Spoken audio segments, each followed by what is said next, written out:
ආර්ථික අතිරික්තය සමන්විත වෙනවා අතිරික්ත දෙකකින්. මොකද්ද? පාරිභෝගික අතිරික්තය නිෂ්පාදිතය කියලා. මම මේ දේවල් තාම කියලා දීලා නැහැ. ඒ දෙක කියලා දීලා ඊට පස්සේ ඔයාලට තේරෙයි මොකද්ද ආර්ථික අතිරික්තය කියන්නේ කියලා.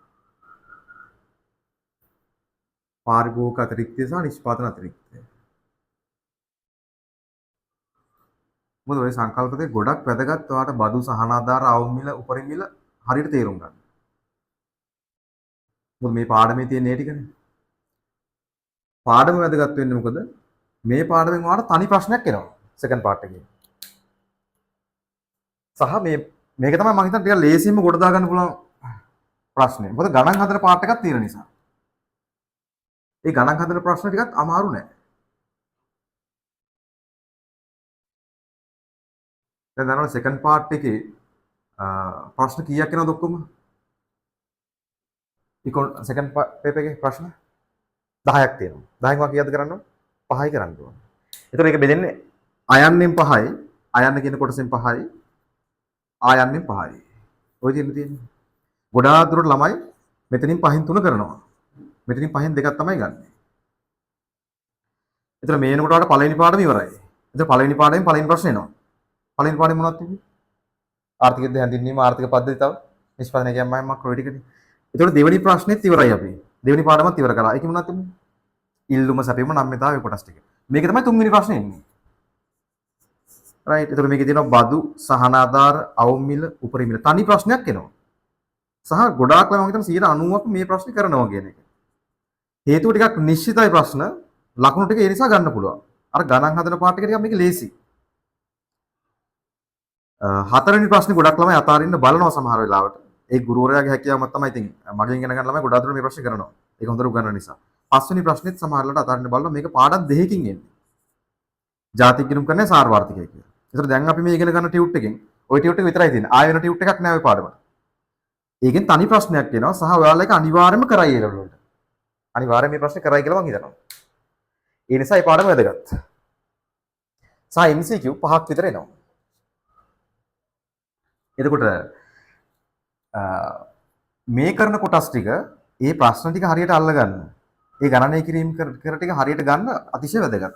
ඒක අද දවසේ මම කිව්වා අනිවාර්යයෙන් මෙන්න කියලා. ඒත් තව දෙන්නෙක් විතර නෑනේ.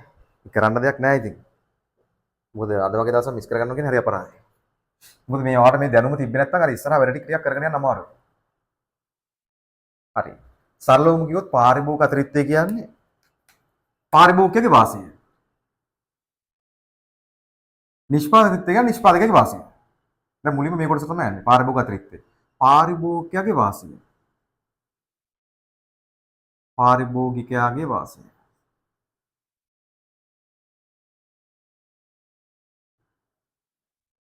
නිෂ්පාදිතය කියන්නේ නිෂ්පාදකයාගේ වාසිය.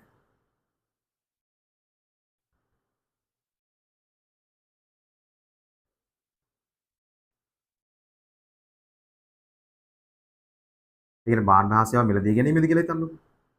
නිෂ්පාදනයේදී නිෂ්පාදකයාගේ වාසිය, භාණ්ඩ හා සේවා මිලදී ගද්දී පාරිභෝගිකයට කොච්චර වාසියක් වෙලා තියෙනවද? අන්න තමයි පාරිභෝගිකයාගේ වාසිය කියන්නේ. හරි. එතකොට ඒකට යන්න කලින් පාරිභෝගිකයාගේ වාසිය අපි ආකාර දෙකකට බලනවා.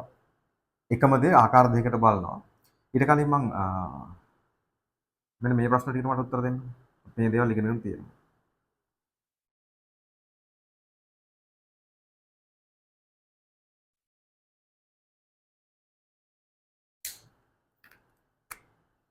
ඉල්ලුම් වක්‍රයකින් මේ ඉල්ලුම් වක්‍රේ එක එක ලක්ෂ තියෙනවනේ. මේ ඉල්ලුම් වක්‍රේ එක එක ලක්ෂ වලින් සාමාන්‍ය නිරූපණය වෙන්නේ මොකක්ද? දැන් මේ ඉල්ලුම් වක්‍රේ එක එක ලක්ෂ තියෙනවා. මම කියහුවොත් වගේ මේ ඉල්ලුම් වක්‍රේ එක එක ලක්ෂ වලින් නිරූපණය වෙන්නේ මොකක්ද කියලා? ඒක ටියුට් එකේ තිබ්බා. අපේ කලින් ටියුට් එකේ ඉල්ලුම සැපීම ටියුට් එකේ ඉල්ලුම් වක්‍රේ එක එක ලක්ෂ වලින් නිරූපණය වෙන්නේ. මම ඔයාලට කිව්වා ඉල්ලුම් වක්‍රය මෙහෙම පහළට බැවුම් වෙන්නේ කියලා. ඒක දෙආකාරයකට විස්තර කරනවා. එකක් තමයි ඉල්ලුම් වක්‍රය පහළට බැවුම් වෙන්නේ නැහැ චල්ලි. හේතු දෙකක් තියෙනවා. ප්‍රතිවිපාක දෙකක්. ආදායම් ප්‍රතිවිපාකය. හරි. ඊට අමතරව මම තව කරුණක් කිව්වා. ඇයි මෙහෙම අපි පරිභෝජනය කරන් ඉස්සරහට යද්දී ওই தත්ත්වය ඇති වෙන්නේ කියලා. මතක නැද්ද නිකන්? එතනම තිබ්බ ඉල්ලුම් වක්‍රයේ එක එක ලක්ෂ්‍ය වලින් නිරූපණය වෙන්නේ උපයෝගීතාවය කියලා. උපයෝගීතාවය කියන්නේ මොකද්ද? භාණ්ඩ පරිභෝජනය කරාම ලබන තෘප්තිය නැත්තම් සතුට. ඒතර ඒක තමයි මේ එක එක ලක්ෂණ වලින් නිරූපණය වෙන්නේ. ඉල්ලුම් වක්‍රයේ එක එක ලක්ෂණ වලින් නිරූපණය වෙන්නේ තෘප්තිය. right? මේ එක එක ලක්ෂණ වලින් පාරිභෝගික ලබන උපයෝගීතාවය තමයි නිරූපණය වෙන්නේ.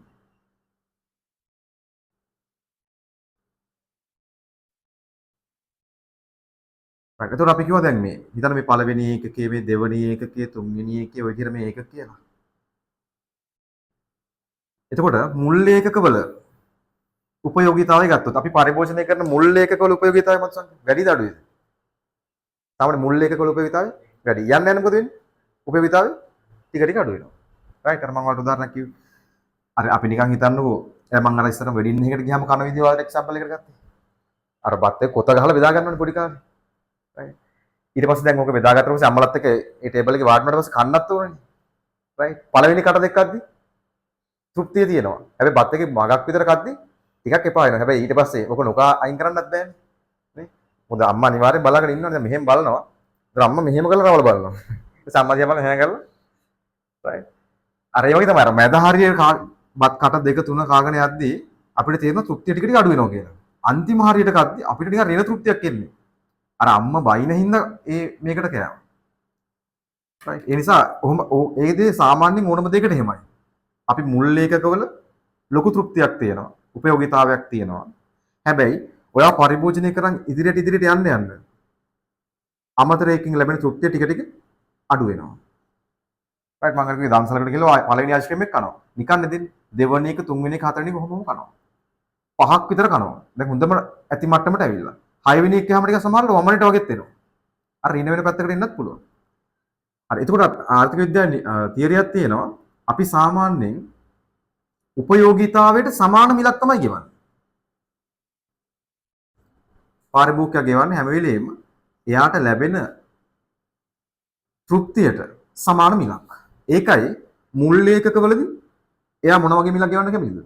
වැඩි මිලක් ගෙවන්න කැමතියි. දෙවෙනි ඒකකයේදී ගෙවන්න කැමති මිල ටිකක් අඩු වෙනවා. ඉතින් මෙතන තියෙන මිලාක්ෂයනේ.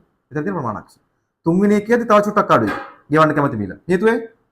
උපයෝගීතාවය අඩු වෙන හින්දා. උපයෝගීතාවය අඩු වෙන හින්දා. රයිට්. මේකේ උපයෝගීතාවය මට්ටමක් වැදගත්. මොකද මේ ආශ්‍රයෙන් ඔයාලට එක එක විදිහට ප්‍රශ්න එනවා MCQ වල. ඒ ටික චෙක් කරගන්න පුළුවන්. මගේ ස්පීඩ් ටෙස්ට් වල කොයි වගේ දෙන්නේ කියන එක. දැන් අද ටෙස්ට් එකක් නැහැ. දැන් තියනවද? නෑ. ලබනවා තියෙන්නේ. කියන එකද? 17. ආයි 20න් තමයි ආයෙ ඔයාලගේ ඇවරේජ් එක බලන්නේ. කවුද වැඩිපුරම ඇවරේජ් අරන් තියෙන්නේ කියලා. සහ 20 වෙනි පේපරේ විශේෂයෙන් බලලා කවුද වැඩිම ගත්තේ කියලා. එහෙම තමයි යන්නේ. රයිට්. ඒතකොට ඒක මතක තියාගන්න ඉල්ලුම් වක්‍රයේ එක එක ලක්ෂ්‍ය වලින් මොකක් නිරූපණය වෙනවද? උපයෝගීතාවය නිරූපණය වෙනවා. ඒ කියන්නේ තමන්ට ලැබෙන සතුට, තෘප්තිය කියන එක.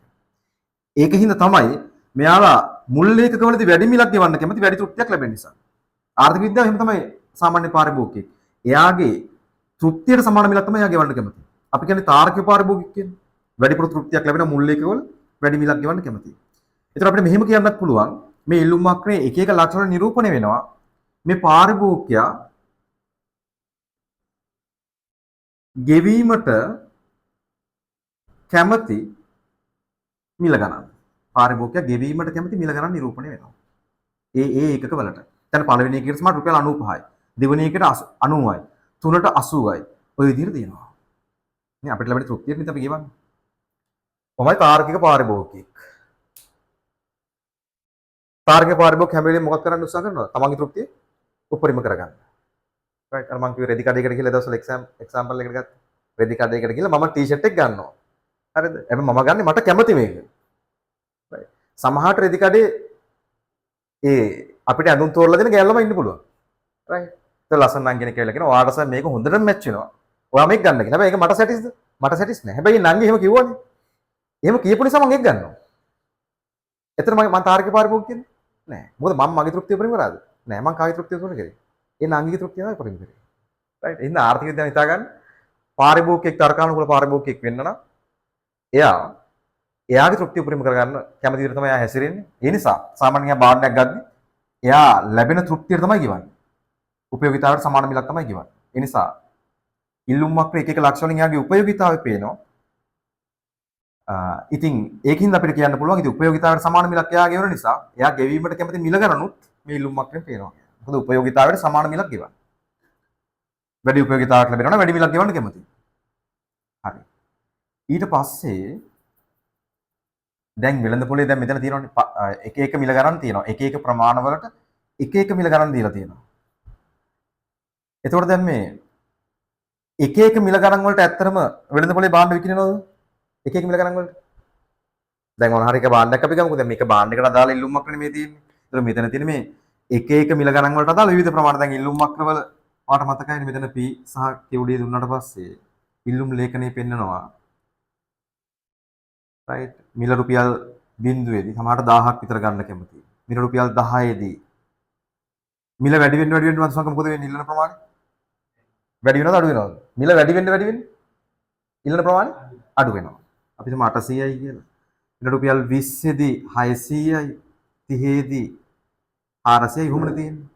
ඒතර මේ තියෙන්නේ එක එක මිල ගණන් වලදී පාරිභෝගිකයා මිලදී ගැනීමට කැමති හැකියාව තියා සූදානම් විවිධ ප්‍රමාණ. ඔකනේ ඉල්ලුම. මං අහන්නේ මේ එක එක මිල ගණන් වලට මේක විකිනනවද නේද පොඩි? එකම බාන්න එක එක මිල ගණන් වලට විකිනනවද? නෑ. ඕක අනිවාර්යෙන් සමතුලිත මිලක් තීරණය කරලා දෙනවා කවුද? මිලයාන්ත. රයිට්. වෙළඳ පොලේ සමතුලිත මිලක් තීරණය කරලා දෙනවා. දැන් මේකේ පෙන්වනවා එක එක මිල ගණන් වලට එක එක ප්‍රමාණනේ. එතකොට වෙළඳ පොලේ සමතුලිත මිලක් ඇත්තටම තීරණය වෙනවා මිලයාන්තනත් එක්ක. ඒකට අපිට සැපයුම් වක්‍රයක් පොඩ්ඩක් අවශ්‍යයි. සැපයුම් වක්‍රය නැතුවත් මේක කතා කරන්න පුළුවන්. සැපයුම් වක්‍රය නිකන් අදින්නම්. සැපයුම් වක්‍රය විදියට තියෙනවා. ඉහළට බෑවුම් වෙනවා. ඉල්ලුම් වක්‍රය. ඒතර වෙළඳ පොලේ භාණ්ඩය ඇත්තටම විකිනෙන්නේ කීයද කියලා අහුවොත් දැන් මේ තියෙන මෙයාගේ ප්ලෑන් එක. මේක අපි කිව්ව කොහොමත් පාරිභෝගිකයාගේ සත්‍ය තත්වයක් නෙමෙයි. මේක ඇවිල්ලා මෙයාගේ සැලසුම. ඒතර වෙළඳ පොලේ මේක සමහරට 10 ගානේ හරි 20 ගානේ හරි 30 ගානේ හරි විකිනේ. ඒක තීරණය කරලා දෙන්නේ වෙළඳ පොල බලවේග. මිල යාන්ත්‍රණයෙන් ගානට මිල උඩට හෝ පහළට තල්ලු කරලා අර දෙන්නගෙම අදහස් ගැළපෙන තැනට අරන් එනවා. ඒක තමයි මිල යාන්ත්‍රණයෙන් කරලා දෙන්නේ. මෙතෙන්දී දෙන්නගෙම අදහස් එකිනෙකට ගැළපෙනවා. කවුද දෙන්නගේ අදහස් කියන්නේ? ගැනුම් කරනවා. ගැනුම් කරුගේ මිලදී ගැනීමේ සැලසුමයි විකුණුම් කරුගේ පළවෙනි සැලසුමයි දෙකම එකිනෙකට සමාන වෙනවා. right. එතන තමයි වෙළඳ පොලේ සමතුලිත මිල තීරණය වෙන්නේ. මොකද මේ එක එක මිල ගණන් වලට එක එක ප්‍රමාණ තිබ්බට සමතුලිත මිල තීරණය කරලා දෙන්නේ අර මිල යාන්ත්‍රණය හරහා අපි මෙන්න මේ මිල තමයි වෙළඳ පොලේ සමතුලිත මිල විදිහට තීරණය වෙලා තියෙන්නේ. right. ඒතර දැන් මේ අපි කතා කරගෙන යන්නේ පාරිභෝගික අතිරික්තය. සරලවම කිව්වොත් පාරිභෝගික අතිරික්තය කියන්නේ පාරිභෝගිකයාගේ වාසිය. පාරිභෝගිකයාගේ වාසිය. එතකොට මේ කතා ටිකක් ඔළුවේ තියාගන්න. ඉල්ලුම් වක්‍රයේ එක එක ලක්ෂණ වල නිරූපණය වෙනවා මොනවද? උපයෝගීතාවය. එතකොට ඒ උපයෝගීතාවයට සමාන මිලක් තමයි අපි ගෙවන්නේ. ඒතර උපයෝගීතාවය කීයද? ඒ ගානට සමාන මිලක් තමයි අපි ගෙවන්නේ. මුල් ලේඛකවල උපයෝගීතාවය වැඩි. ඒ නිසා වැඩි මිලක් ගෙවන්න කැමතියි. පහළට යන්න යන උපයෝගීතාවය අඩුයි. ඒ නිසා ගෙවන්න කැමති මිල ගණන් අඩුයි. ඒතර ඉල්ලුම් වක්‍රයේ එක එක ලක්ෂණ වලින් නිරූපණය වෙනවා. උපයෝගීතාවය එහෙම නැත්නම් ගෙවන්න කැමති මිල. මොකද උපයෝගීතාවයට සමාන මිලක් තමයි පාරිභෝගිකයා ගෙවන්න කැමති. right. එතකොට දැන් බලන්න පළවෙනි ඒකකය ගත්තොත් එහෙම දැන් මේ පැත්තට තියෙන ඒකක ටිකනේ. පළවෙනි ඒකකයේ පාරිභෝගිකයා ගෙවන්න කැමති මිල ගත්තොත් ඔයාලට පේනවා ඉහළ මිලක් එයා ගෙවන්න කැමති. right. මෙන්න මේ මිල ගෙවන්න කැමති. එතකොට මේ තියෙන මෙයා ගෙවන්න කැමති මිල. පළවෙනි ඒකකේ ගත්තොත් එයාගේ උපයෝගීතාවය වැඩි. ඊට සමාන මිලක් ගෙවන්න කැමති. ටිකක් වැඩි මිලක් ගෙවන්න කැමති ඒ නිසා. right. එයා වැඩි මිලක් ගෙවන්න කැමති. දෙවෙනි ඒකකේ ගත්තොත් එහෙම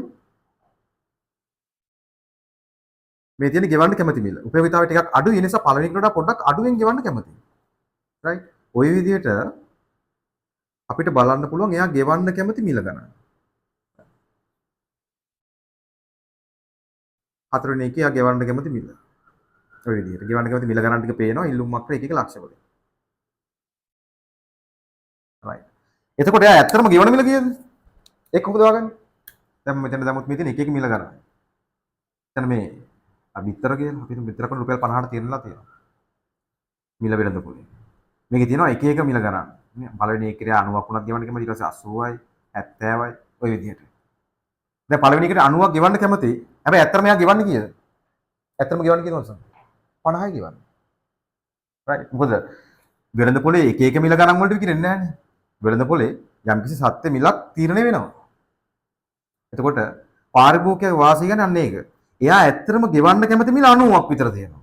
හැබැයි එයා ඇත්තටම ගෙවන්නේ කීයද? 50යි. රයිට්. ඇත්තටම ගෙවන්නේ 50යි.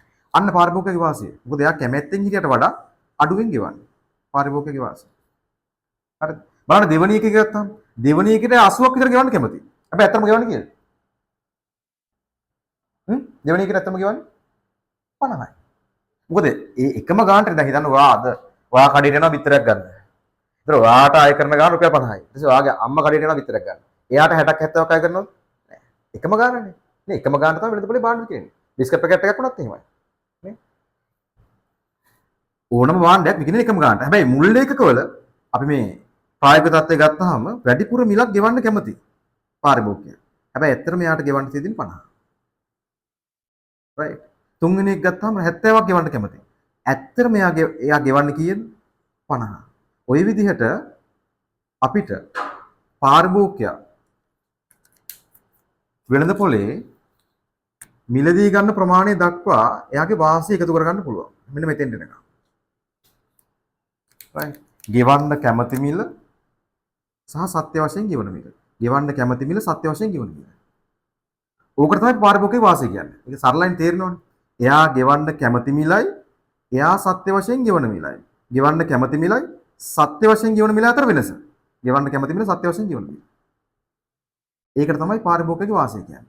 එතකොට සම්පූර්ණ පාරිභෝගිකයේ වාසිය එකතු කරගන්න පුළුවන් අපිට සමතුලිත ප්‍රමාණය දක්වා.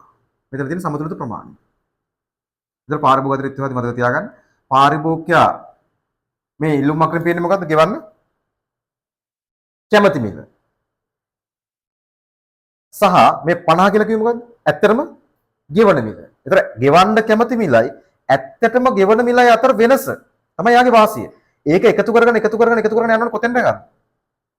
සමතුලිත ප්‍රමාණය දක්වා. එතකොට ඒකට කියනවා පාරිභෝගික අතිරික්තය කියලා. ඔන්න ආයි කියනවා මම.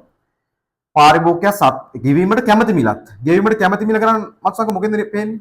එයා ගෙවන්න කැමති මිල ගණන් පේන්නේ මොකෙන්ද අපිට? ගෙවන්න කැමති මිල ගණන 50ට උඩින්. ඒ කියන්නේ ඉල්ලුම් මක්කර එක ලක්ෂ වලින් නිරූපණය වෙනවා. ගෙවන්න කැමති මිල ගණන. සත්‍ය වශයෙන් ගෙවන මිල කියලා කියන්නේ අර වෙළඳ පොලේ සමතුලිත මිල. PE කියලා දාන්නම්. price equilibrium. right. සත්‍ය වශයෙන් ගෙවන මිල කියන්නේ එයා ගෙවන සමතුලිත මිල. අන්න ඒ දෙක අතර වෙනස. right. ඔයා එකතු කරගෙන යන කොතෙන්ද ගන්න? සමතුලිත ප්‍රමාණය දක්වා. right. අන්න ඒකට තමයි පාරිභෝගික අතිරික්තය කියලා කියන්නේ. ඒතර නිර්වචන හරියටම කිව්වොත් මොකද මේ වෙන නිර්වචන සමහර වෙලාවට අහපු අවස්ථාවක් තියෙනවා. ඒක මේ නිර්වචන ඔයා පාඩම් කරගත යුතුයි. සමහර තැන්වලදී උත්තර ලියන්න. ඔයාට ඉස්සරහට තේරෙයි මගේ ටෙස්ට් වලෙම දෙද්දි. මේ නිර්වචන ඔයාට අවශ්‍ය වෙනවා.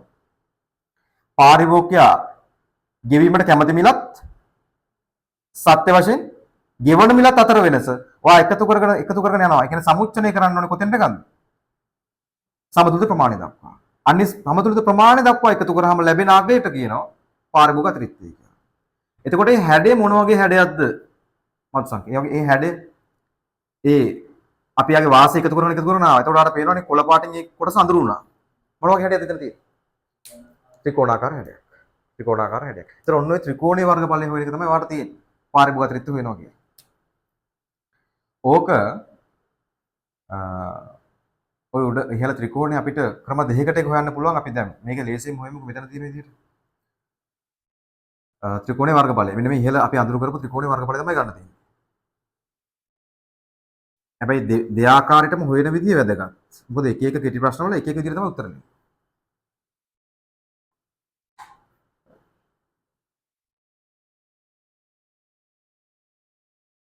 මොකද ඔයාලට තනියෙන් ගානක් හදන්න තියෙනවා. ඒ නිසා හොඳට බලන්න. පාරිභෝගික අතිරික්තය මෙහෙම හොයන්න පුළුවන්. ඔය ත්‍රිකෝණීය වර්ගඵලය හොයන්න තියෙන අපිට.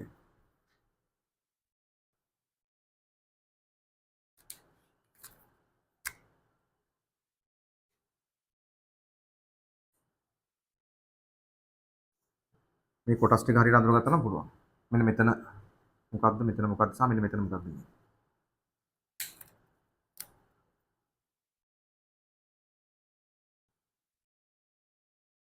සූත්‍රයක් විදිහට හදන්න කිව්වොත් එහෙනම්.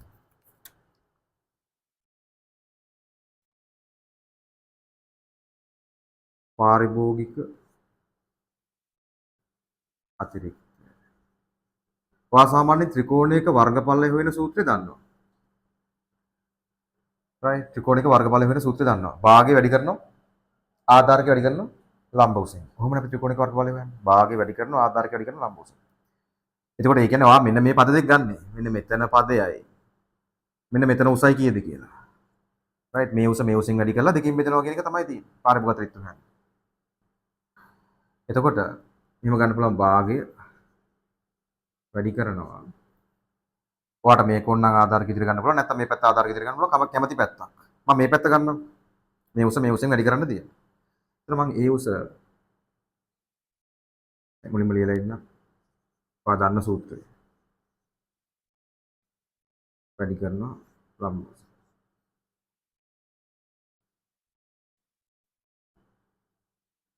භාගය.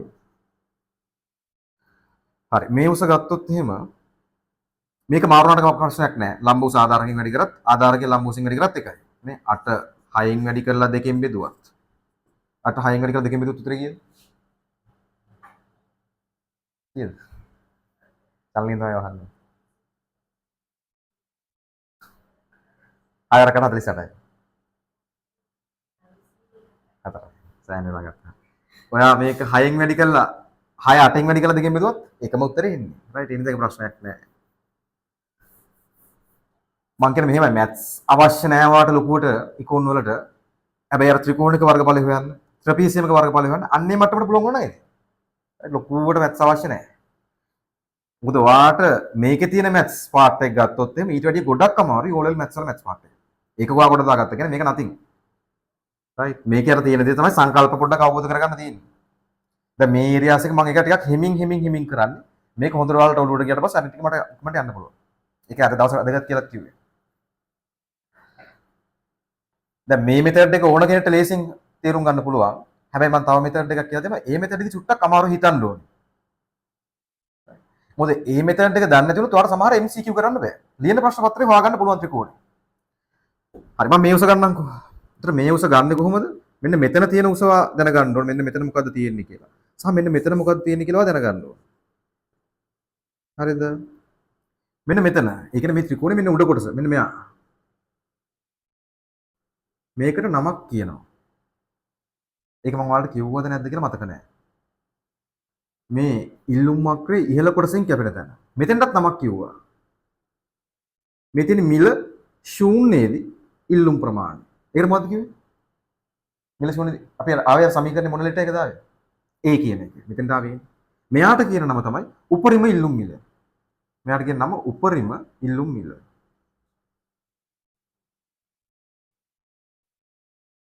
එහෙම නැත්නම් ඔයා මෙහෙම මතක තියාගත්තත් කමක් නැහැ. ඉල්ලුම් ප්‍රමාණය ශූන්‍ය වෙන මිල. right? ඒ කියන්නේ උපරිම ඉල්ලන්න කැමති ඒ ගන්න. උපරිම ඉල්ලන්න කැමති ඒ ගන්න. ඊට වඩා වැඩිපුර යන්නේ නැහැ. ඕනම් භාණ්ඩයක උපරිම ඉල්ලුම් මිලක් තියෙනවා. right? ඊට වඩා එහාට යන්නේ නැහැ. ඉතින් මෙතෙන්ද කියන්නේ උපරිම ඉල්ලුම් මිල. දැන් මේ දෙවෙනි එකකට අදාළ මිල, තුන්වෙනි එකට අදාළ මිල, මිල ගණන් තියෙනවනේ. උපරිම වශයෙන් දීලා ගන්න කැමති මිල. උපරිම ඉල්ලුම් මිල කියලා එතෙන්ද කියනවා. නම වශයෙන් එක මතක තියාගන්න නේද? උපරිම ඉල්ලුම් මිල. ඒ වගේ මෙන්න මෙයාටත් නමක් කියනවා. අවම සැපයුම් මිල කියලා.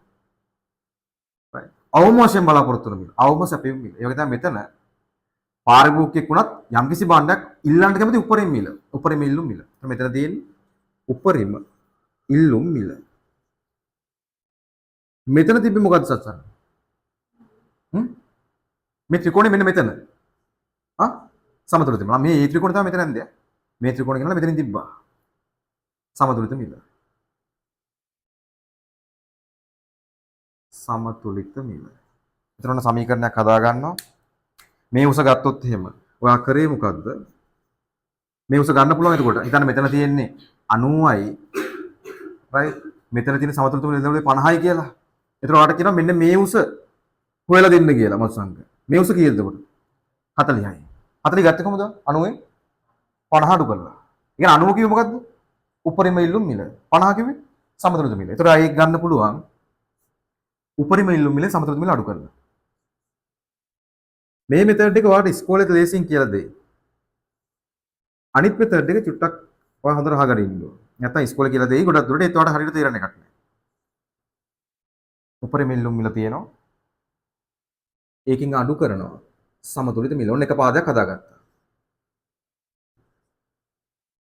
එක්සෑම් එකේදී මේ වගේ ඉක්වේෂන්ස් දාලා හදන්න ඕනේ නැහැ. ඔයා මේක මතක තියාගත්තද නැති. ටක් ගාලා භාගය වැඩි කිරීම ආධාර කාඩ් ඉවලම් මුස මේ උසෙව්ව මේ උසෙව්ව මේ පැත්තේ ප්‍රමාණය හෙව්වා. ටක් ගාලා වැඩි කරලා උත්තරේ ගත්තා. හැබැයි මේක සමහර තැන්වලදී යූස් වෙන්න පුළුවන්. ගණන් හදද්දී තරම්ම අවශ්‍ය වෙන එකක් නෑ ගොඩක් දුරට. හරි. ඒතර මේ උස හොයාගත්තා. right. මේ පැත්ත 40යි නම් 40යි කියලා හොයාගත්තා. දැන් හොයාගන්න ඕනවා මෙන්න මේ කොටස. ඒ කොටසනේ මෙතන තියෙන්නේ. right. ඒතර මෙන්න මේ දිග ප්‍රමාණය. මෙන්න මේ දිග ප්‍රමාණය. ඒකේ නිරූපණය වෙන්නේ මොකක්ද සත්සරණ? සමතුලිත ප්‍රමාණය. මෙතන තියෙන සමතුලිත ප්‍රමාණයනේ. quantity of equilibrium. ඒ කියන්නේ මෙන්න මේ ප්‍රමාණය සමතුලිත ප්‍රමාණය. එතන මෙතන තියෙන්නේ මෙතන දිග ප්‍රමාණය කොච්චරද කියලා ඇහුවොත් ඒ ඇත්තටම සමතුලිත ප්‍රමාණයට සමාන ප්‍රමාණයක්. වැඩි කරනවා එතකොට සමතුලිත ප්‍රමාණය. ඔන්න සමීකරණය හදාගත්තා. right අපි හිතමු එතන තියෙන්නේ 100 කියලා. එතකොට මේ ගානට අනුව හැදුවොත් එහෙම එතන මේ දිග ප්‍රමාණය 100යි. එහෙනම් පාරභෝග ත්‍රිත්‍ය කීයද? 100 වැඩි කිරීම 40 කියන්නේ කීයක් එයිද? ඔයාලා නිකන් උත්තර දාලා බැලුවොත් හරි මෙන්න මෙතන තියෙන්නේ 100. මෙතන 90 මෙතන 50. ඔයාලට කියන පාරභෝග ත්‍රිත්‍ය හොයන්න කියලා. පාරභෝග ත්‍රිත්‍ය ඔයාලට තේරුණා මේ කොළ පාටින් අඳුරු කරපු කොටසෙන් තමයි නිරූපණය වෙන්නේ. කොළ පාටින් අඳුරු කරපු කොටසෙන් නිරූපණය වෙන්නේ. කීයක් එයිද උත්තරේ? තල්ලි කියන්න බා. කීයක් එයිද? හරි මං හරි ෆයිනල් ආන්සර් එක. ඔයා කියන විදිහ හරි. කීයක් එයිද? ඔක සාමාන්‍යයෙන් කියන්න පුළුවන් වෙන්න ඕන. 2000. 200ක්. මචං මුදුනේ. ආවලක්. අන්න ඒකයි ඉතින් ප්‍රශ්න අද මට මේක charge කරන් ඉන්න. charge කරන් ඉන්න බැරි වුණා. වැදගත් ඉතින් කරන්න දෙයක් නැහැ. කීය දෙන්නේ? 2000යි. හරි කියන්න පුළුවන් බලපු ගමන් 100 40න් වැඩි කරන්න කීයද උඩට 4000යි. 4000 දෙකෙන් බෙදුවම 2000යි. සරලයි. භාගي වැඩි කරනවා. අපි මේ ටෙක්නික් එකකට ගියොත් උපරිම ඉල්ලුම් වලින් සමතුලිත මිල අඩු කරනවා. කීයද? 90න් 50 අඩු කරනවා. දැන් ඔයාලට තනියෙන් ගන්න හදන්න තියෙනවා. 50 අඩු කරනවා වැඩි කරන සමතුලිත ප්‍රමාණය 100න්. right. එතකොට භාගي වැඩි කරනවා. මුලින්ම වරහන සුළු කරගෙන ඉන්න ඕනේ. 40 වැඩි කිරීම 100. දෙවරක් 1යි, දෙවරක් 20යි. 20 වැඩි කිරීම කියන්නේ 2000යි. මේවා එන්නේ මතක තියාගන්න රුපියල් වලින්. රුපියල් 2000යි කියන්නේ. රුපියල් වලින් තමයි ආන්සර් කියන්නේ. ඔය එක විදිහක්. ඔක ටිකක් ලේසි ඔයාලට තේරුම් ගන්න. හරි දැන් මට මුලින් කියන්න. පාරිභෝග අතිරික්තය කියන එකේ නිර්වචනය අපි ආයෙ කතා කරොත් එහෙනම්. පාරිභෝගිකයා මේකේ නිරූපණය මොකද්ද? එයා උපයෝගිතාවය. අපි කිව්වොත් එයා ගෙවන්න උපයෝගිතාවට සමාන මිලක් තමයි ගෙවන්න කැමති. ඒ නිසා අපිට කියන්න පුළුවන් මේ නිරූපණයනේ පාරිභෝගිකයා ගෙවන්න කැමති මිලක්. ඊට පස්සේ බලනවා ඒකත් එක්ක මොකක් අතර වෙනසද? සත්‍ය වශයෙන්ම ගෙවන මිල. සත්‍ය වශයෙන්ම ගෙවන මිල. ගෙවන්න කැමති මිලත් සත්‍ය වශයෙන්ම ගෙවන මිලත් අතර වෙනස. එක එක කර නෙමෙයි. ඒක හොයාගෙන යන්න ඕනේ channel කොතෙන්ද ගන්න? සමතුලිත ප්‍රමාණය දක්වා. එයා ගෙවීමට කැමති මිලත් සත්‍ය වශයෙන්ම ගෙවන මිලත් අතර වෙනස හොයාගෙන යන්න ඕනේ. සමතුලිත ප්‍රමාණය දක්වා සමුච්චනය කළ විට ලැබෙන අගයට කියනවා පාරිභෝග ත්‍රිත්‍ය කියලා. පාරිභෝගිකයා ගෙවීමට කැමති මිලත් සත්‍ය වශයෙන් ගෙවන මිලත් අතර වෙනස සමතුලිත ප්‍රමාණය දක්වා එකතු කළ විට ලැබෙන අගයට පාරිභෝග ත්‍රිත්‍ය කියලා කියනවා. right. එතකොට ඇත්තටම පාරිභෝගිකයා ලබන වාසිය තමයි එයා ගෙවන්න කැමති මිල අඩුයි. හැබැයි කියන්නේ ගෙවන්න කැමති මිල වැඩි. එයා අඩුවෙන් ගෙවනවා කියන්නේ ඒක මොකක්ද එයාගේ වාසිය. එයා ගෙවන්න ඉහළ මිලක් ගෙවන්න කැමති වුණාට එයා අඩුවෙන් ගෙවනවා කියන්නේ ඒක එයාගේ වාසිය. ඉතින් පාරිභෝගික අතිරික්තය බලද්දි තනි එකකට බලන්නත් පුළුවන්. හැබැයි අපි කරන්නේ අර සමතුලිත ප්‍රමාණය දක්වාම සියලුම එකකවල ඒ වාසිය එකතු කරගෙන යනවා.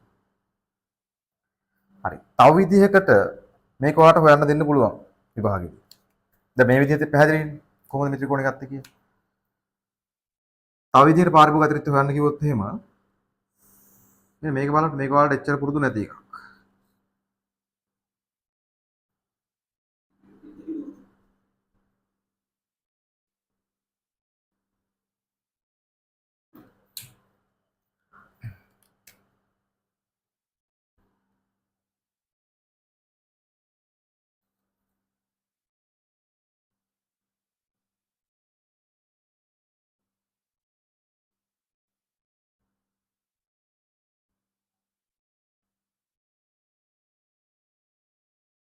රයිට්. එතකොට ඉල්ලුම් වක්‍රේ අපි හිතමු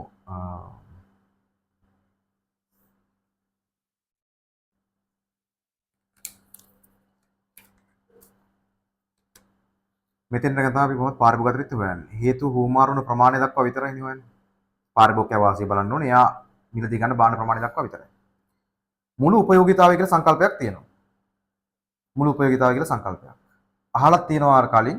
ඒ කියන්නේ ඔයාලට ලැබෙන මුළු තෘප්තිය භාණ්ඩ හා සේවා පරිභෝජනය කිරීමෙන්. දැන් හිතන්න පළවෙනි එකකින් ලැබෙන තෘප්තිය ගත්තොත් එහෙම. පළවෙනි එකකින් ලැබෙන තෘප්තිය. මෙන්න මේ වගේ තෘප්තියක් ලැබෙනවා. දෙවෙනි එකකින් ලැබෙන තෘප්තිය. අඳුර කරලා ගත්තාම අපි මෙන්න මේ වගේ තෘප්තියක් ලැබෙනවා. ওই විදිහට ඔයාට මුළු උපයෝගීතාවය හොයන්න පුළුවන්. හුවමාරු ප්‍රමාණය දක්වා මේ සියලුම ඒක වලින් ලැබෙන තෘප්ති හේවොත් යන්න යන තෘප්තිය මොකද වෙන්නේ? අඩු වෙනවා. යන්න යන තෘප්තිය අඩු වෙනවා.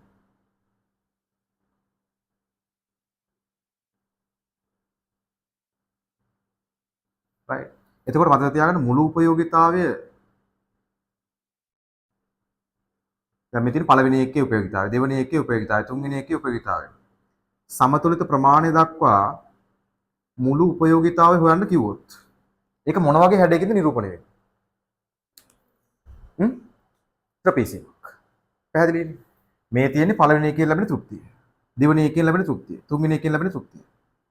right. යන්න යන තෘප්තිය අඩු වෙනවා. මුල් එක වල සමහර තෘප්තිය 90ක් 95ක් තියෙන්න පුළුවන්. ඊට පස්සේ 80යි 79යි ඊට පස්සේ 75යි ඔය විදිහට තෘප්තිය ටික ටික අඩු වෙනවා. ඒතර ඔයාගෙන් අහුවොත් එහෙම මුළු උපයෝගීතාවය නිරූපණය වෙන්නේ කොහොමද කියලා මේ ත්‍රපීසියම කියන කොටසෙන්. දැන් මුළු උපයෝගීතාවය නිරූපණය. පළවෙනි එකේ තෘප්තිය, දෙවෙනි එකේ තෘප්තිය, 3 4 ඔය විදිහට ගිහිල්ලා සමතුලිත ප්‍රමාණය දක්වා හොයාගන්නවා. සමුච්චනය කරලා මුළු තෘප්තිය කීයද නැත්නම් මුළු උපයෝගීතාවය කීයද කියලා. right. ඊට පස්සේ අපි දැන් හිතමු මෙහෙම මේකට අගයන් ටිකක් පොඩ්ඩක් දාන්නම්. දැන් කොහොම හරි අපි මේ ඉහළ ත්‍රිකෝණය තමයි ගන්න ඕනේ. පොඩ්ඩක් එක සංකල්පයක් කියලා දුන්න මුළු උපයෝගීතාවය කොහොමද හොයන්නේ කියලා. මේ තියෙන එක එක ඒකකවල උපයෝගීතාවය. ඒ ටික එකතු කරගෙන යන්න ඕනේ සමතුලිත ප්‍රමාණය දක්වා. එතකොට ඒ වාට ලැබෙන මුළු තෘප්තිය මොන වගේ හැඩයකින්ද නිරූපණය වෙන්නේ කියලා අහුවොත් මොන හැඩයෙන්ද? ත්‍රපීසියමක හැඩයෙන් නිරූපණය වෙනවා. මේ තියෙන ත්‍රපීසියමක හැඩයක් නේ. ඒතර මේ තියෙන්නේ මුළු තෘප්තිය. මෙන්න මේ වගේ හැඩයක් නේ. ත්‍රපීසියමක තියෙන්න ඕනේ සමාන්තර පාද දෙකක්. සමාන්තර පාද දෙකක් තියෙනවා. හරි. මේ පාදෙට මේ පාද සමාන්තරයි. මේ තියෙන ලම්බෝස. ත්‍රපීසියම වර්ගඵලය හැම වෙලේම මතකද? කොහොමද ඒක කියන්නේ? කොහොමද වෙන්නේ? පාද දෙක එකතු කරනවා.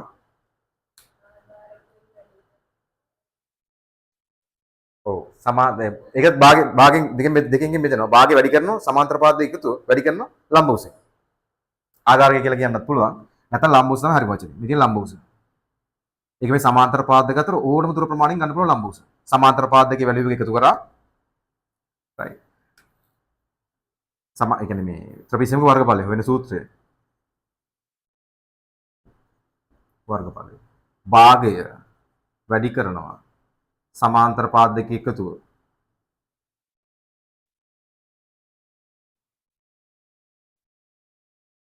වැඩි කරනවා ලම්බෝසෙන්. මොකද තමයි ගත්තේ. හරි. එතකොට මේ ත්‍රිපිටකයේ වර්ගඵලය නිරූපණය වෙන්නේ මොකක්ද කියලා අහුවොත් මොකද නිරූපණය වෙන්නේ? මුළු උපයෝගීතාවය. නේ? පළවෙනි එකේ උපයෝගීතාවය 2 3 ඔය විදිහට අපි අඳුර කරගෙන ගියාම ඔයාලට තේරෙනවා ත්‍රිපිටකයේ හැඩයක් ආවේ. හරි. එතකොට මේ කතා කරන්නේ පාරිභෝගික අතිරික්ත වෙන දෙවෙනි මෙතඩ් එක. දෙවෙනි මෙතඩ් එක. හරි. මම මේකට නිකන් අගයන් දැම්මොත් එහෙම මෙතනට දාන්නම් අර කලින් වගේ 90යි 50යි 100යි. හරි. මට කියන්න මෙතෙන්දී සාමාන්‍ය පාරිභෝගිකයාගේ පැහැදම කියන පාරිභෝගිකයා පැහැදම කියන්නේ මොකක්ද සස්සන? වියදම. වියදම කියන්නේ පැහැදම. හරි. පැහැදම කියන්නේ වියදම, වියදම කියන්නේ පැහැදම. තාම කරේ නැහැ ටික. පාරිභෝගිකයා පැහැදම කියන්නේ. ඒකට පාරිභෝගිකයා මේ ඔව් 50යි. 50යි කියලා කියන්නේ. මේතර මෙහෙමයි මේ වෙළඳ පොලේ අහන්නේ. මේ වෙළඳ පොලේ පාරිභෝගිකයෝ හරි කොහොම හරි මෙහෙම හිතන්නකෝ. ඔය එක ආයතනයක එක පාරිභෝගිකයෙක් වෙන්නත් පුළුවන්. හරි. පාරිභෝගිකයෝ සියල්ලකම වෙන්නත් පුළුවන්. කමක් නැහැ. මං අහන්නේ එයා වියදම් කරලා තියෙන ගාන. ඒතර වා හිතන්න ඕනේ කොහොමද? කොච්චරක් ගන්නවද කීය ගානද කියලා. වියදම යන්නේ එහෙමනේ. දැන් මං කඩේට ගිහලා ගන්නවා බිස්කට් පැකට් 5ක්. එක බිස්කට් පැකට් එකක් 100 නම් මට කියපු වියදම 500යි. අන්න ඒ විදිහම හිතන්න ඕනේ. පාරිභෝගිකයෙක්ගේ හරි පාරිභෝගික සියල්ලකම හරි ඔයාට මේ වක්‍ර දීලා තියෙනවා ඉල්ලුම. හරිද? ඒතර ඔයා හිතන්න ඕනේ කොච්චරක් එයා ගත්තද කීය ගානද ගත්තේ? කීයද? 500ක්. 5000ක්. කොහොමද හොයාගත්තේ 5000? 5000 තමයි උත්තරේ. 100 වැඩි කරනවා 50යි. 100 වැඩි කරනවා 50යි. ඒ කියන්නේ ඔයා එක එකයක් ගන්න 50ක් එක එකට 50ක් වියදම් කරා මේ තියෙන්නේ. 50 කියන මෙන්න මේ උස. භාණ්ඩේ මිල. මිල වැඩි කරාම හරිනේ කොච්චරක් ගත්තද කියන එකෙන්. අරන් තියෙන්නේ 100ක් ඒකෙන්. අරන් තියෙන එකද 100ක්. තනි පාරිභෝගිකෙක්. හරි පාරිභෝගික සියල්ලම හරි කමක් නැහැ. right. එතකොට එකක් 50 ගානේ මෙයාලා කීයක් කරන්ද? 100ක් අරගෙන තියෙනවා. එකක් 50 ගානේ 100ක් අරන් තියෙනවා. හරි. එතකොට මම මේකට නිකන් ඉංග්‍රීසි අකුරු ටිකක් දානවා.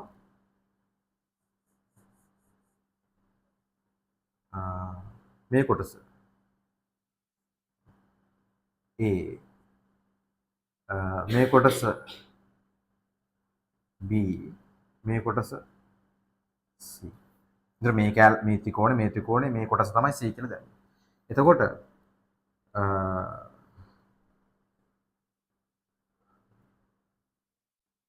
මං අහන්නේ සත්සරණි මේකේ මොන කොටස් වලින්ද ඔයාට පාරිභෝගිකයි පැහැදිලිව නිරූපණය වෙන්නේ? දැන් මුළු එකේ තමයි නිරූපණය වෙන්නේ ABC. පැහැදිලිව නිරූපණය වෙන්නේ BC. හරිද? පැහැදිලිව නිරූපණය වෙන්නේ BC කියන කොටස් වලින්. හේතුව පැහැදම කියලා ගත්තේ චලනයේ උත්තරේ විදිහට 50 කොහොමද හැදුනේ? 50 වැඩි කරනවා C. එතකොට 50යි. 50යි 50 වැඩි කිරීම C. right. ඒ කියන්නේ මෙන්න මේ උස තමයි වැඩි කරලා තියෙන්නේ. 50 කියන්නේ මේ උසනේ. මෙන්න මේ උස. මෙන්න මේ උස ප්‍රමාණය එයා වැඩි කරා. මෙන්න මේ ප්‍රමාණය. ඒ කියන්නේ මේ අපි කියමු උස වැඩි කිරීම පල්ල නැත්නම් දිග වැඩි කිරීම පල්ලනේ ගත්තා. එතකොට ඔයාගෙන් අහුවොත් මේ දිග වැඩි කිරීම පල්ල කියන කොටස. ඒ කියන්නේ මේ 50 100න් වැඩි කරාම එන්නේ මෙන්න මේ කොටසේ වර්ගඵලය. මෙන්න මේ කොටසේ වර්ගඵලය තමයි එන්නේ. ඕනම දැන් මේක ඍජු කෝණාශ්‍රයක් කියන්න පුළුවන්. එහෙම නැත්නම් සමජාත්‍රාශ්‍රයක් කියන්නත් පුළුවන්. කොහොම හරි ඔයා මෙන්න මේ උස අරගෙන මේ ප්‍රමාණය මෙතන තියෙන 100නේ. මේ ප්‍රමාණයෙන් වැඩි කරාම ඇත්තට මෙන්නේ මෙයාගේ වර්ගඵලය. right. යම්කිසි ඍජු කෝණාශ්‍රයක් හෝ ත්‍රිකෝණයක් මේ සමජාත්‍රාශ්‍රයක් දීලා ඔයාට කියනවා මේ පැත්ත 10යි මේ පැත්ත 20යි කියලා. right. එතන මේකේ වර්ගඵලය හොයන්න කිව්වොත් මොකද කරන්නේ? 10 වැඩි කරන 20ෙන්. එතකොට එන්නේ මෙන්න මේ කොටසේ වර්ගඵලය. වර්ගඵලය කියන්නේ මේ ශේෂ්ඨඵලයනේ. මතු පිට කොච්චරක් තියෙනවද කියන්නේ. right. එතකොට ඒ වගේ තමයි ඔයා මේ 50 වැඩි කිරීම C කියන්නේ මේ දිග වැඩි කරලා තියෙනවා පළලෙන්. එතකොට ඔයාට එන්නේ මෙන්න මේ කොටසේ වර්ගඵලය. හරි දැන් ඔයාට සංකල්ප දෙකක් ඉගෙන ගත්තා. එකක් තමයි පැහැදම ඊට පස්සේ වෙනවනේ වසන්. අනිත් එක තමයි මුළු උපයෝගිතාව. දැන් ඔයාම මට කියන්න. right. ඔයා මේ දෙක දන්නවා. මේ දෙක දැනගත්තට පස්සේ විතර මෙන්න මේ මෙතනට කියලා හොයන්නේ අපි. මේ දෙක දැනගත්තට පස්සේ ඒ හරහා ඔයාටම පුළුවන් සූත්‍රය ගොඩනගා ගන්න. මෙන්න මෙයා ගැන මම කතා කරා. ඊට පස්සේ මේ පහළ කොටස ගැන මම වෙනම කතා කරා. right. මම කිව්වා එතකොට මේ සම්පූර්ණ ත්‍රපීසියමෙන් පේන්නේ මොකක්ද සත්සන්නේ මේ සම්පූර්ණ ත්‍රපීසියමෙන් පේන්නේ මුළු උපයෝගිතාවය පළවෙනි එකේ උපයෝගිතාවය දෙවෙනි එකේ උපයෝගිතාවය ඔය විදිහට එකතු කරගෙන ගියොත් එහෙම ඔයාලට සම්පූර්ණ ත්‍රපීසියමෙන් පේන්නේ මුළු උපයෝගිතාවය. මේ පහළ තියෙන සමචතුරස්‍ර වගේ කොටසෙන් මම සංගම මොකද්ද වෙන්නේ? පාරිභෝගිකයාගේ පැහැදම. හරියටම හරි. පාරිභෝගිකයාගේ පැහැදම තමයි පහළ මේකෙන් පේන්නේ. නේ මම මේ කොටසනේ ගත්තේ. මේ කොටස නම් මෙතනින් තිබ්බ කියලා හිතන්න. ඒතර මේ පහළ තියෙන කොටස පැහැදම. හරි. චල්ලි දැන් ඔයා කල්පනා කරලා දැන් පාරභෝගිකත්වය කියන එක ඔය මොන විදිහකට බැලුවත් වෙනස් වෙන්න විදිහක් නැහැ. දෙකම එකයි. රයිට් ඔය මේ මෙතඩ් දෙක ගන්න කියලා කියන්නේ. කොහොම නමුත් එකම උත්තරේ එන්න ඕනේ. රයිට්. එහෙනම් මම දැන් අහන්නේ වාගේ ඔය දෙක ඔළුවේ තියාගෙන පාරිභෝගික අතිරික්තයට සූත්‍රයක් කියන්නේ. ඒ කියන්නේ ඔයා හොයන්න ඕනේ මොන කොටසද? මේකේ තියෙනවා. ඔව් ඉහළ ත්‍රිකෝණය. අර කියපු පද දෙක එකතු කරලා. ඒකට සූත්‍රයක් කියන්නේ කියලා කියන්නේ.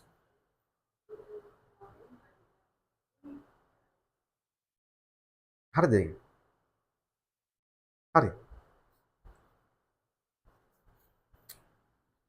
එතකොට එනවද අර ඉහළ ත්‍රිකෝණේ?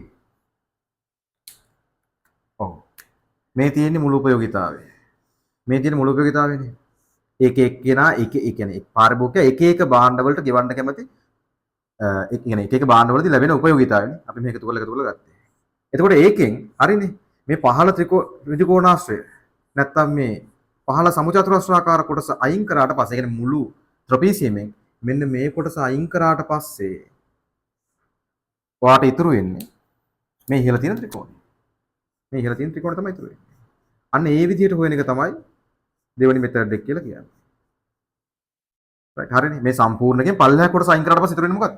නිල් පාටින් අඳුර කරලා තියෙන ත්‍රිකෝණය. හරිනේ. ඒකනේ අපිට හොයාගන්න ඕනේ. මෙන්න මේ ත්‍රිකෝණය හොයාගන්න ඕනේ. මේ ත්‍රිකෝණාකාර කොටස. ඒතර මේ විදිහට ගිහිල්ලා හොයන්නත් පුළුවන්. මේ විදිහට හොයන්නත් පුළුවන්. ඒතකොට සමහර ගොඩක් අය කියන්නේ සමහර ළමයි තේරුම් ගන්න මේ විදිහට විතරක්. මෙහෙම දැනගත්තාම ඇතිනේ. මේ විදිහට ගාන හදාගත්තාම ගොඩ දාගන්න පුළුවන් නේ කියලා. හැබැයි ඔයා MCQ වලදී ඒක ලොකුවට අවුලක් කරගන්නවා. හේතුව මේ පැත්තෙන් හිතලා MCQ වල උත්තර ගන්න ඕන ප්‍රශ්නත් ඕන තරම් පාස් පේපර්ස් වල තියෙනවා. මේකෙන් ගාන හදාගන්න පුළුවන්. මේ පැත්තත් වැදගත්. යම් අවස්ථාවකදී ඔයාගෙන් අහන මුළු උපයෝගීතාවය කීයද? පාස් පේපර්ස් බලවම මට තේරෙයි. මුළු උපයෝගීතාවය කීයද කියලා අහනවා. ඒතර මේ ත්‍රිපීසියම කියන කොටස. ඒකේ මේ පැහැදම කියන කැලල ගලවලා අයින් කරාට පස්සේ ඔයාට ඉහළ ත්‍රිකෝණාකාර කොටස ගන්න පුළුවන්. ඒතර සූත්‍රය හරිය කිව්වා. මුළු උපයෝගීතාවයෙන් අඩු කරේ මොකක්ද? පාරිභෝගිකගේ පැහැදම අඩු කරා. මුළු උපයෝගීතාවයෙන් පැහැදම අඩු කරාට පස්සේ ඔයාට ලැබෙනවා පාරිභෝගික අතිරික්තය. එතකොට ඔයා දැන් දැනගන්න ඕනේ තියෙන ත්‍රිපීසියමේ වර්ගඵලය හොයන්න. try කර දෙමු. මේ තියෙන ත්‍රිපීසියමේ වර්ගඵලය වෙන සූත්‍රය. භාගය. සමාන්තර පාද දෙකේ එකතුව. කීයක් එයිද? 90යි මේ පැත්ත 90යි මේ පැත්ත 50යි ඉන්නේ. 90 ධන 50.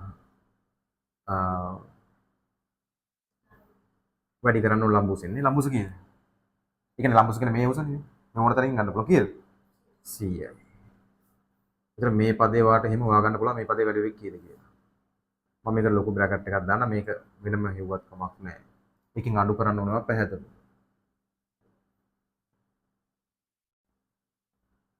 තාඩියක හරි ගියොත් එන්නේ පේන්නේම නැහැ. හරි. පැහැදම කීයක් આવද අපිට? 50 වැඩි කරලා කීයද ගත්තේ? 100. බලමු උත්තර හරියට එනවද කියලා. මාත් මේ මීට කලින් දාපු වගයන් ටිකක් නෙමෙයි මේ තියෙන්නේ. ගාණක් නම් ඔයාලට ඔතන තියෙනවා. ඉතින් මේ ලොකුවට හිතන්න එපා මුළු උපයෝගීතාවයේ මේ සරලව මේ ත්‍රිපීසියම වර්ගඵලය හොයපු එක. ඒකත් මහා ලොකු දෙයක් නෙමෙයි. මේ සමාන්තර පාද දෙක එකතු කරා ලම්බෝසෙන් හරි කරලා දෙකකින් බෙදුවා. රයිට්. එතකොට මේක නම් පටස් ගාලා 5000 ගන්න පුළුවන්. මෙතන ගත්තොත් එහෙම භාගේ වැඩි කරනවා. 90යි 50 එකතු කරාම 140. වැඩි කරනවා 100. ඒතර මේ පාදේ මෙන්න මේ කොටස අපිට වර්ගඵලය එනවා. දෙවරක් එකයි දෙවරක්. මේ ස්ටෙප් එක අවශ්‍යත් නැහැ. වට එකපාරම යන්නත් පුළුවන්. හැබැයි සුළු කිරීම එක්ක ගියොත් හොඳයි සමහර තැන් වල ලකුණු ඒවට ස්ටෙප්ස් වලට දීලා තිබුණොත් එකපාරට ෆයිනල් ආන්සර් එක දැම්මොත් ප්‍රශ්නයක් එන්න පුළුවන්. මොකද මෙයා මේ කොටස් වලට ළමයා උපයෝගීතාවය හොයලාද කියලා බලලා එතෙන්ට ලකුණක් දුන්නොත් එimhe මොඩේ ලකුණ නැති වෙනවා. 70යි. මෙතන නෝ 5000. එතකොට 70 වැඩි කිරීම 100 කියන්නේ චලන 7000. අඩු කරනවා 5000. හරියට උත්තරේ එනවනේ. උත්තරේ ඉන්නේ රුපියල් වලින්. තේරුණානේ ක්‍රම දෙක. මේක ගොඩක් අයට ඊසි. අරක තමයි ගොඩක් අය එච්චර හරියට බලා ගන්න නැත්තේ. හැබැයි මේ පැත්තෙන් MCQ එකක් අහම වැඩි අවුල් වෙනවා ඒක. දැන් ඔයාලට ලබන සතියේ ඉඳන් මම කිව්වා බෝඩ් එකේ අර ක්වෙස්චන් එකක් දානවා. ටිකක් කල්ලාතු වෙන ළමයිනුත් ඉන්නවනේ. ඒ කියන්නේ ඔයාලට සාමාන්‍යයෙන් හිතන්න බැරි out of the box type එකේ ක්වෙස්චන් එක. අදත් දාන්න කියන හිතන් හිටන මොකද පරක් වුණා ටියුට්ස් එක ගන්න කියපු හින්දා. එතකොට මේ එක එක පැති වලින් හිතලා උත්තර ගන්න විදියක්. ඒතර ඔයාලට මුලින් ඇවිල්ලා පුළුවන් නම් එහෙනම් 3:00 මාට්ටම අපි පටන් ගන්නවනේ 3යි කාලෙට විතර එනවනේ. එහෙම ඇවිල්ලා පොඩ්ඩක් එක try කරන්න පුළුවන්. විනාඩි 10ක් විතර යයි. මේ වගේ ප්‍රශ්න. එකක් බෝඩ් එකේ දාන්නම්. ඒතර පොඩ්ඩක් try කරලා බලන්න. ඒකට වෙනම පොඩ්ඩක් වෙනම කොලයක හරි නැත්නම් ආයේ පොතේ පිටිපස්සට වෙනම ලියා ගන්න. හරිනේ. ඒතර පාරිභෝගික අතිරික්ත කියලා සරලවම කියන්නේ කාගේ වාසියද? පාරිභෝගිකයාගේ වාසිය. රයිට්. ඒතර මේකේ පැහැදිලි නෙවෙයි තර්කේ. ඉල්ලුම් වක්‍ර එක එක ලක්ෂ වලින් පේනවා පාරිභෝගිකයා එවන්න කැමති මිල ගන්න. ඉල්ලුම් වක්‍ර එක එක ලක්ෂ වලින් එයාගේ උපයෝගීතාවය පේනවා. ඒකට සමාන මිලක් තමයි එයාගේ එවන්න කැමති. එහෙනම් අපිට කියන්න පුළුවන් ඉල්ලුම් වක්‍ර එක එක මිල ගණන් වලින් පේනවා පාරිභෝගිකයා ගෙවීමට කැමති මිල ගණන්.